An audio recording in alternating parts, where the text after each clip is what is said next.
so Good Time, the song Good Times on the self-titled record. I know you talked to Steve, who's playing drums with Finger 11 these days. And he mentioned that too, but that's one of them. And it's not even like, none of these songs are really difficult to play. I think it's just what was going on while I recorded them, how the song kind of came together to be what it is. And I think Good Times is that you know, the song was written for the Daredevil soundtrack, which I have right here in front of me, the big stupid gold record. So wait, so before it was even going to be on a Finger 11 album or that album specific, it was written outside of that for Daredevil? Yeah. Originally, we got given this little like VHS 25-second tape of Ben Affleck up in a roof raptor, like on top of a fan, about to fight some guys in a bar, and they were asking if we could write something for that scene. So that was originally written for that, and we didn't know what to write. We just saw like a fight sequence. So that little drum, dig, dig, dig, dig, dig, dig, dig, dig, dig, that thing just kind of came from watching, you know, this unedited version of Ben fighting in the scene. And again, it's not like the hardest drum performance at all, which none of mine are. I'm not one of those kind of drummers where there's something extremely difficult to play, but I think it was just the energy of it. And it was one of those songs that I think it was always just doing it live, like recreating it live was sometimes more of a challenge. So yeah, it's sort of built, and it's like the end of that song just keeps going and going. And as a drummer, it starts from like just a bass drum floor tom thing to like then adding eighth note hi-hats to like it just keeps building up and up until the very end of the song. And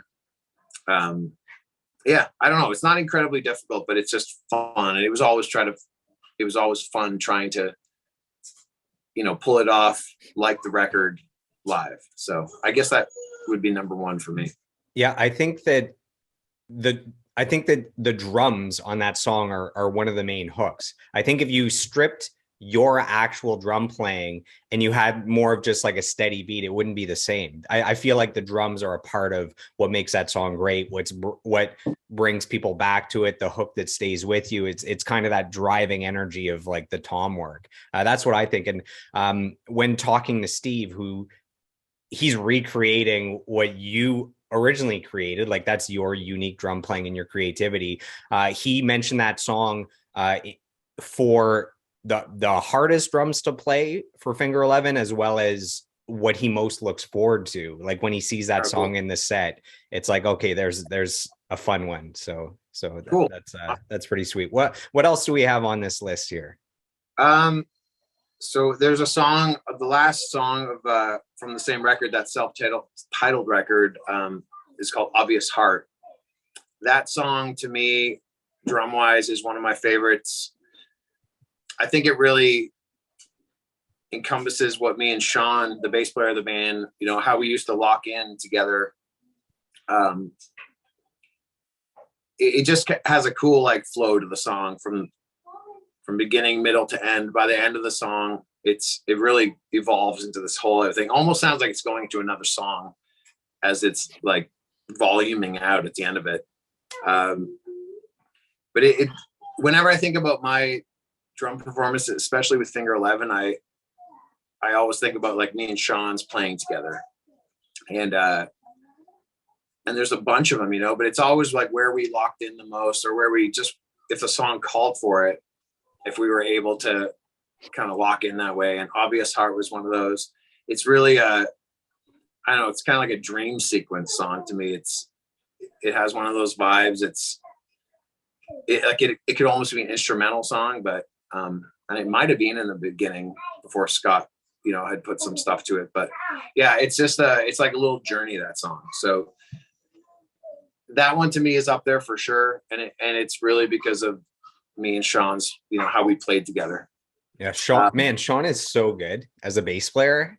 Yes, for He's sure. so good, man. Like every time I listen to Finger 11, you know, I always have the good studio headphones, so it's like I can hear every instrument in its own place and that clarity. And the bass is just always perfect. It's like you wouldn't want the bass to be doing anything else than what it's doing, because he nailed it. Whether it's the right groove, whether it's an extra hook that keeps your attention, whether it's locking in with the drums. I can't say enough. And you've mentioned two songs off of the self-titled album. I always thought, so I have Grace of Blue Skies up here in your honor. This is the wall of fame here of favorite albums from favorite guests on the podcast. So I always thought that this was my favorite Finger 11 album. And the more I dove into the four albums that you've played on, I actually think maybe the self-titled album is the strongest start to finish. Do you agree with that at all, or am I completely out of whack? No, I do agree. I said this the last time we spoke, which I hate saying, but I just got to say it. Unfortunately for me, the playing and the songs on that record are really stand out to me. It's just the mix of that record. You said it fell flat or something?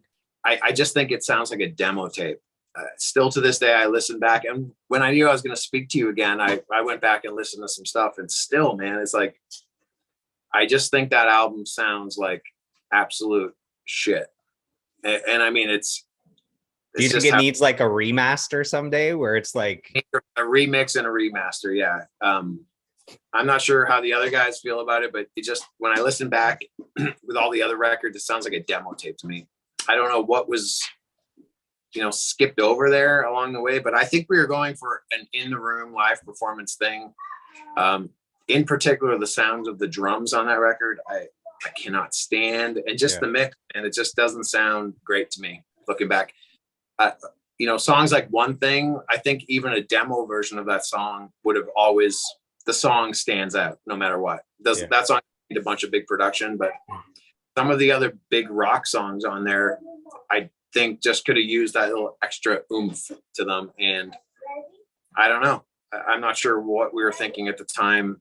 I'm not sure what the guys would think now, but I can't stand putting that record on how it sounds. So hopefully one day others will agree with me and get it remixed. But I remember from our last interview, if I'm recalling correctly, you were saying that the song Living in a Dream is the pinnacle of what you thought sounded the best as far as like mixing and mastering. Is that accurate?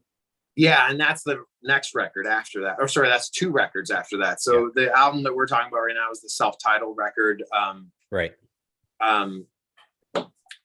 Living in a Dream on Life Turns Electric. That album, we mixed that song and finished that song first. Man, I can't believe I can't remember the name of the guy that mixed the song.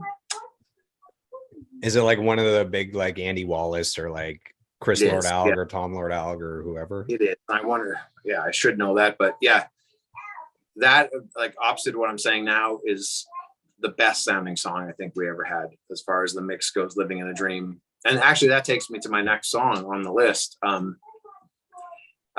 always been a fan of like a shuffle, which, as a drummer, the term a shuffle can there's a lot, it comes from a lot of different things, but like Steve Porcaro from the band Toto sort of came up with this, we all sort of know it as the Rosanna shuffle, which is like and that's drum talk there. Everyone else will say, what the hell did that sound like? But you're educating the non-drummers that are listening, which is good. Whenever drummers talk, we always go tss, tss, tss, tss.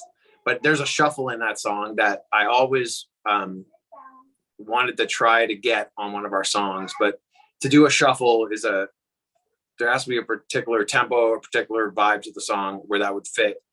And Living in a Dream has a 4 on the floor, which means it's, the bass drum is landing where the snare drum lands too. So it's like, it's always going with the snare. And the shuffle is that. So,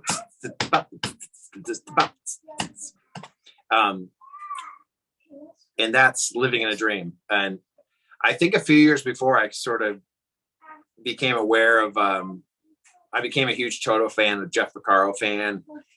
And it's just really hard for, I think, to get that sort of groove into a rock song, or at least, within our band it was. So when we were writing that, it just came up 4 on the floor, hi-hat shuffle, and just the way it was mixed and recorded, to me, it just stands out as one of our best sounding songs. And then I think one of my most simplest, but like best drum performances. So yeah, Living in a Dream for sure. Still to this day is like, if you play it loud, it's like probably the best sounding Finger 11 recorded song I think we got. I went back after the interview, after you said that, and I listened to it, and yeah, it's a great full mix. And that one blasts right out of the speakers when you crank it, which is awesome. So that's we've gone through, I believe, 3 of the best drum performances. We got 2 more. There's a bonus one. We got 6. How many do we got here? Okay, well, I also, looking at my list, when I made the Saint Asonia record, Let Me Live My Life is a song that is one of my favorite drum performances. It's probably the best like rock performance I've ever done.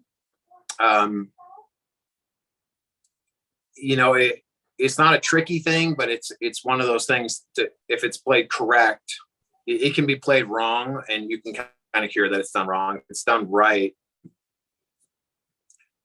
like I've watched other people play the song, you can kind of tell when it's not quite locked in where it's supposed to be. The floor tom thing on the chorus and the intro, because I'm a left-handed drummer, but I don't know if you can see here, my hi-hat hand is over here on my left. Usually drummers have their floor toms over here. I also have those, but I also have the floor tom over here beside my hi-hat. So it kind of allows me to do some different kind of stuff than you normally would switching over. So it Let Me Live My Life, it's like, but I'm able to get to that tom easier. So, and then during the verse, there's like a triplets that happen on the bass drum that usually I would never do something like that in Finger 11. It's done with one pedal, but it's almost like I'm so bad at talking about drum stuff. As I'm talking here, I'm like, how do I make this sound cohesive? I'm following you, but I'm a musician, so. Yeah, it's just one of those drum parts. It's like a real rock song, a real rock performance. There's just a couple triplets on the bass drum that are done with a single pedal that even live, I used to use a double pedal for just to sort of cheat it a bit. And the chorus just has this driving floor tom, bit on every quarter note. There's this floor tom hitting, and when Adam wrote the melody to it, the drum part sort of works perfectly with the guitar part and the melody. And to me, it's one of those like iconic, drum recordings that, like I said, I hear other people play and I see it on YouTube, people playing, and it's one of those things. I don't know if it's because I'm a left-handed guy and I have that floor tom over here, just sort of added that unusual element to it. But that floor tom on the side is like your cheat code as a drummer. It is. Yeah. I think it's funny. A lot of guys do that these days, a lot of drummers, but I always did it just because it was just hard to get over here sometimes. It was just easier to be here to get here than over here. So I could kind of do more stuff. I ended up having 3 floor toms. With Finger 11, I think for a while I just had 1 and 1. And in Saint Asonia, I had 2 and the third one over here. But yeah, so that one just is like a really great, drum rock performance that I think stands up, in my opinion. So that's up there for me. Yeah, I like you describing this, because not only are we getting the behind the scenes of these songs, and you're describing what you're playing, so we're hearing like the intricate parts of the drums, but also where you said like, hey, I don't know if I'm like explaining this right, we're also getting to see kind of the way that you think as well. As you explain it, we get to see kind of the machinery turning as you think about it, and we get inside the mind as well, which is awesome. It's funny because as I'm like reliving the song in my head, talking about it, I'm like, you kind of forget sometimes what went into the song, because you can just listen back to the song and kind of play along, but when you kind of dig into it a little more, I start remembering more what was involved. And it's kind of fun, man. Like before we did this interview, I was listening back to some of these songs, and it's like, it's just interesting. You remember sort of those conversations you had with the producer at the time, or with the bandmates at the time. And especially with Saint Asonia, I went in there really with nothing. Mike Mushak and Adam had some demos laid out, but there were no drum parts at all. And usually in most bands, like you demo stuff, the way that band was put together, we never went through that little phase. It was like me and Adam, you know, leaving our bands and wanting to start something else. Mike having Stained kind of broken up so Aaron could go to his country stuff. It was all sort of thrown into this little demo thing. And until we got into the studio, started making the record, that's when it was like, okay, here we are now. What's happening? You know, we didn't have months and months of going through these songs, trying out different parts like you usually would in most bands. It was like I was in the studio on the drums with Johnny, the producer, and Mike and Adam, and we were creating these things for the record. And those are the parts. So it was a lot of like talking through the parts, talking through the songs. Mike Mushak really, you know, trying to communicate with me where he was going with that stuff, because all of his riffs were kind of done. A few of the songs were actually already done for Stained records. I know there's one or two songs that were like going to be on the Stained record before and just didn't make it. So we were interpreting those songs, you know, all over again. And I'm trying to think what the song, I think Blow Me Wide Open was a Stained song. And there was a whole other recording of it that I didn't hear till after the fact. So, yeah, it was cool, man. Like with Finger 11, it was so different where we went in, we demoed stuff for months and months, worked out parts. Me and Sean, you know, working at intricacies of as far as the rhythm section stuff, listening to Scott's melodies, and he's right here beside me, of course. That's okay. We get a little sneak peek into the home life. And but yeah, with Saint Asonia, it was more getting to the studio and just, you know, through back and forth communication, just trying to get those drum parts done. And so yeah, Let Me Live My Life was one of those where it was a banger off the top. But back to that floor tom thing I was saying, it sort of made it for me unique, and it stands out to me like one of my favorite recorded songs. It's, you know, when I was 16, Mike, the guitarist from Stained, was like my first guitar idol. So it's so, you know, it's so wild to me that you were in a band with him. You know, that was your life. And to me, it's like, that's one of my heroes up there. So it's so cool to see like the inside, you know, the inside scoop as someone that was in there in the trenches with him. So, hey man, he's a hero to me too. He's awesome guy, amazing songwriter, and he's a legend for sure. And Stained just announced they're working on a new album. So they haven't put out an album since, I think, 2010, 2011. So as a Stained fan, there's actually new music coming. They've been playing live, but no new music since John Wysocki left the band way back in the day. So that's exciting as a Stained fan. When you say the producer Johnny, I'm assuming, is that Johnny K? Yes. Okay, cool. So there's a history there with Finger 11 as well, right? Not just Saint Asonia? Yeah, he did 2 Finger 11 records. Okay. And I worked with him again with Saint Asonia. So yeah, I did. And then we actually demoed a bunch of stuff with him for Finger 11. So there was like 4 actual long time hangs there. But each record were I think 3 or 4 months I was there. So I spent a lot of time in Chicago with Johnny, and of course the first self-titled Finger 11 record, and then Them Versus You Versus Me, and then the Saint Asonia record. But yeah, somewhere along the way there, we considered him doing, I guess, what would have been Life Turns Electric Finger 11 record. We demoed a bunch of stuff with him there as well. But and a few of those songs made that record. Listening back to that, when we were going to do this interview, I was kind of listening back to all these songs. I forgot a few of those ones, you know, we'd gone through with Johnny and worked on some stuff. So a long history with Johnny K, and he's still a really good friend of mine. He lives, pretty close to me now. So that's awesome.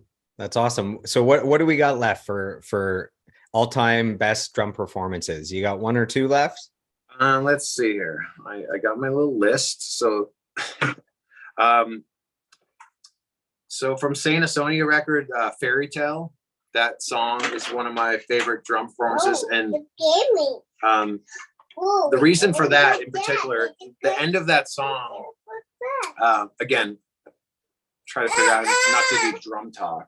The end of that song, kind of at the very last 25 seconds of the song, kind of morphs into from the chorus groove to the outro groove. There's a little ending tie-in thing there that Johnny came up with, actually, that it was so hard for me to relearn to play after the fact. So if you're listening to Fairy Tale, listen to the last 20 seconds of the song, and there's just a bass drum pattern in there that kind of reverses around, and to me it's complex, and it's one of those things nobody ever would really notice, as they shouldn't. I think a drum part, especially in a rock band, like, you don't want it to get in the way and notice. If you're a drummer or if you're talking about it like this, it's kind of cool to highlight it, but you don't want something to be so over the top that it's in the way. I'm trying to get these kids out of the picture here, but that's all good. They're enjoying a lazy Sunday. I mean, life is good. Yeah. So this is what's going on beside me. There you go. Yeah, you got the whole squad. You got hashtag family goals going on right now. Yeah. But yeah, so Fairy Tale is one of those songs that it's the first song that Adam showed me that he'd worked on with Mike. And yeah, I don't even remember a demo before that.